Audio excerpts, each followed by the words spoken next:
महाराष्ट्र की बारामती सीट पर पहली बार शरद पवार परिवार की ही दो नेता आमने सामने होंगे। बीजेपी ने इस सीट से अजीत पवार की पत्नी सुनेत्रा पवार को टिकट देने का ऐलान किया, जिसके बाद बारामती सीट से मौजूदा सांसद सुप्रिया सुले ने बीजेपी पर हमले तेज कर दिए और बीजेपी पर उनके परिवार को तोड़ने का आरोप लगा दिया। आमचं घर फोडून आमच्या घरातली एक महिला त्यांना लागते। सुप्रिया सुले बारामती सीट से मौजूदा सांसद हैं। पिछले 3 बार से सुप्रिया सुले बारामती सीट से चुनाव जीतती आई हैं। बारामती सीट शरद पवार की कर्म भूमि और उनके परिवार का गढ़ रही है। इस सीट से खुद शरद पवार संसद में पहुंचते रहे। एक बार अजीत पवार ने भी इस सीट से जीत दर्ज की थी। माना जाता है कि इस सीट से जीत सिर्फ शरद पवार परिवार के आशीर्वाद से ही मुमकिन है, लेकिन इस बार सुप्रिया सुले के सामने कोई और नहीं बल्कि उनका ही परिवार होगा। उनकी अपनी भाई अजीत पवार की पत्नी सुनेत्रा पवार। इसलिए इस बार इस सीट पर लड़ाई पवार परिवार के बीच ही होगी।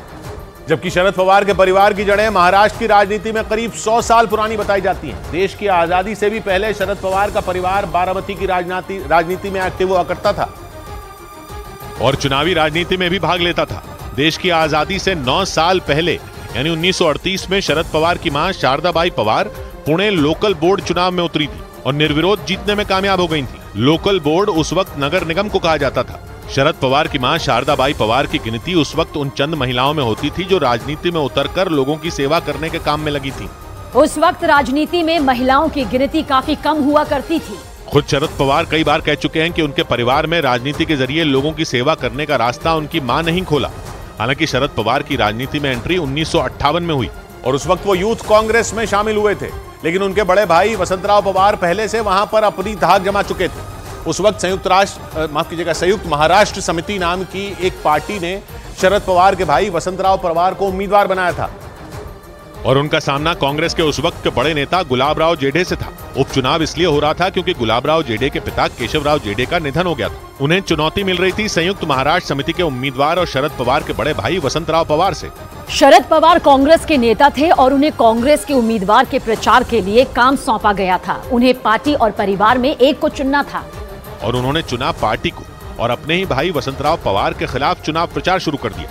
ये वो वक्त था जब महाराष्ट्र राज्य बना भी नहीं था। उस वक्त महाराष्ट्र और गुजरात को मिलाकर बॉम्बे स्टेट हुआ करता था। 1 मई 1960 को बॉम्बे स्टेट को 2 हिस्सों में बांटकर महाराष्ट्र और गुजरात राज्य बना दिए गए थे। लेकिन महाराष्ट्र के राज्य बनने से पहले ही बारामती में शरद पवार के परिवार की बड़ी राजनीतिक जमीन तैयार हो चुकी थी।